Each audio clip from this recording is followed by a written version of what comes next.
एक बार एक ऐसे कास्टिंग डायरेक्टर मिले थे, बट मैं उसको शिकार बोल के मैं कुछ नहीं बोलूँगा, का ओरिएंटेशन अलग था, वो गे किस्म के थे। शशि कपूर ने अपने एक इंटरव्यू में कहा था कि धर्मेंद्र और संजय खान जैसे एक्टर्स ने कास्टिंग काउच को झेला है। यही लोग तय करते हैं कि कौन फिल्म इंडस्ट्री में रहेगा और किसे फिल्म में कास्ट किया जाए। मीना कुमारी धर्मेंद्र पर हावी होकर उन्हें अपने साथ रहने के लिए ब्लैकमेल करती थी।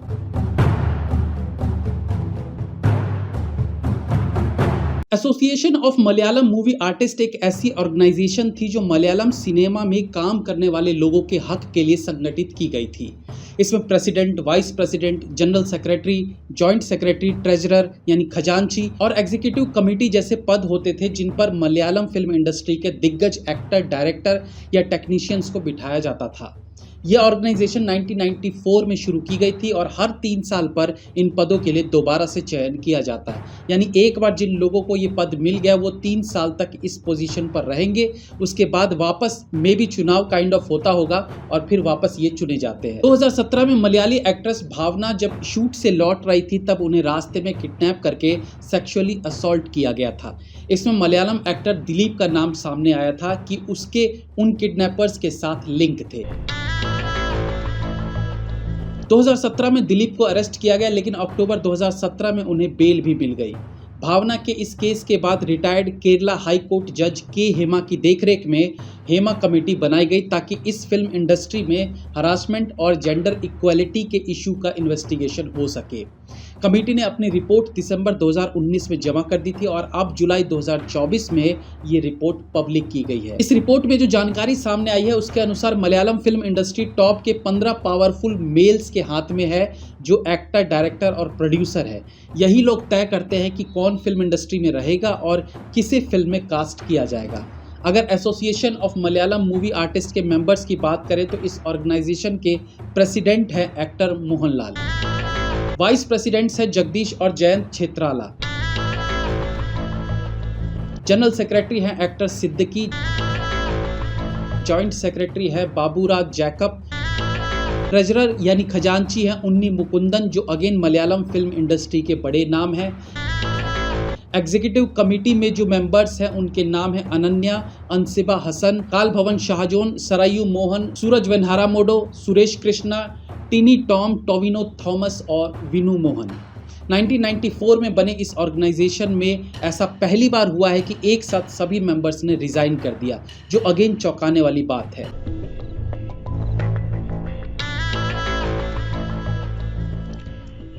एक्चुअली हेमा कमेटी की रिपोर्ट के बाद अनेकों एक्ट्रेसेस ने सामने आकर अपनी बात रखी है। एक्ट्रेस श्रीलेखा मित्रा ने मलयालम फिल्म डायरेक्टर रंजीत बालाकृष्णन पर सेक्सुअली असॉल्ट करने का आरोप लगाया। ये घटना 2009 की है जब पेलरी मनिक्यम नाम के फिल्म की शूट चल रही थी। एक्ट्रेस रेवती संपत ने फेमस एक्टर सिद्दीकी और रियाज खान पर गलत तरीके से व्यवहार करने का आरोप लगाया है। एक्टर सिद्दीकी इस एसोसिएशन के जनरल सेक्रेटरी भी थे। गीता विजयन ने भी मलयालम फिल्म डायरेक्टर तुलसीदास और प्रोड्यूसर अरोमा मोहन के साथ हुए नेगेटिव एक्सपीरियंस की बात की है।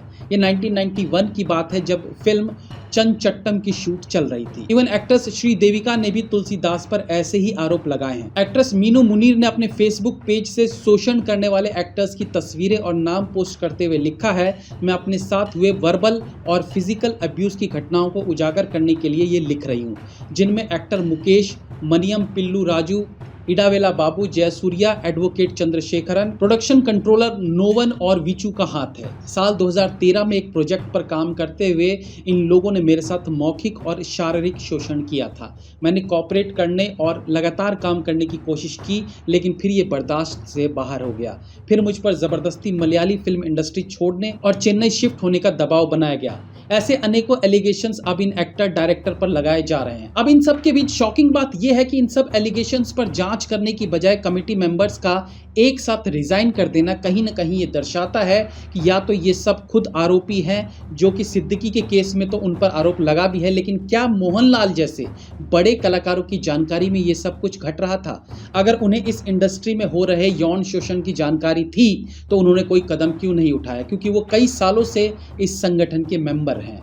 और हेमा कमेटी रिपोर्ट के बाद बजाय इन सभी एक्टर्स पर कार्यवाही करने के इनका रिजाइन कर देना सरप्राइजिंग है। पृथ्वीराज सुकुमारन जैसे एक्टर्स ने भी कुछ समय पहले इशारों में इस संगठन पर उंगली उठाई थी और शिकायत मिलने के बाद भी उन पर कार्यवाही न करने को एएमएमए की विफलता माना था।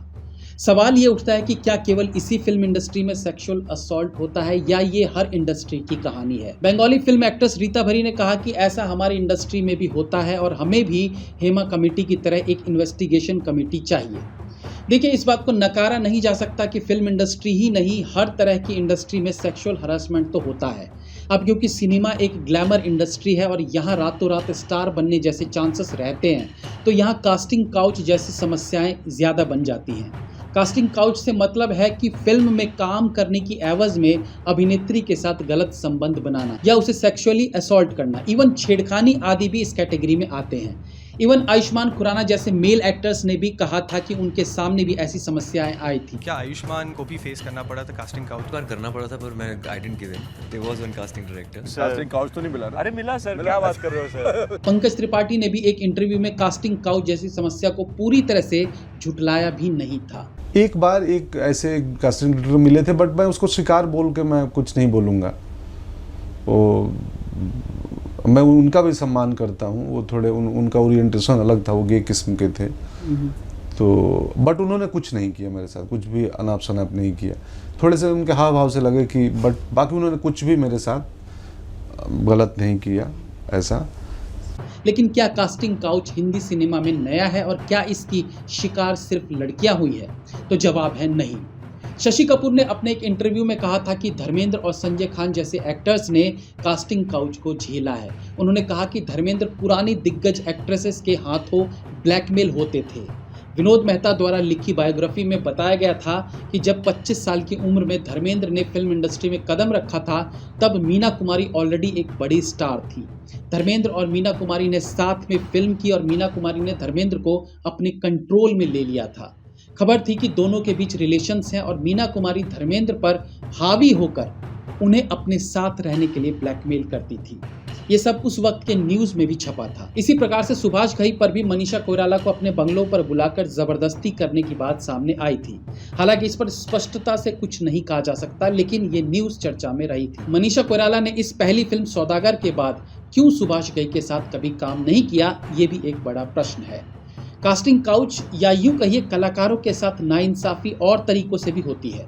जूनियर आर्टिस्ट या सपोर्टिंग आर्टिस्ट को पैसों के लिए लंबे समय तक लटकाना भी शोषण करना ही है। फिल्म के बजट का एक बड़ा पार्ट कुछ लीड स्टार्स को मिलना और सपोर्टिंग कास्ट को चिल्लर मिलना इज अगेन कॉल्ड शोषण। कई बार तो छोटे छोटे रोल्स के लिए फिल्म मेकर्स उसे ले आते हैं जो इसके लिए उन्हें कुछ पैसे दे दे। भोजपुरी फिल्म इंडस्ट्री में तो ये आम बात है। तो कहीं ना कहीं इस ग्लैमर इंडस्ट्री में गिव एंड टेक तो चलता है, बट उसे क्लैरिफाई नहीं किया जा सकता। आज सोशल मीडिया का ज़माना है और अगर कुछ गलत आपके साथ होता है तो उसके खिलाफ ईजिली आप आवाज़ उठा सकते हैं और आपको उठाना भी चाहिए।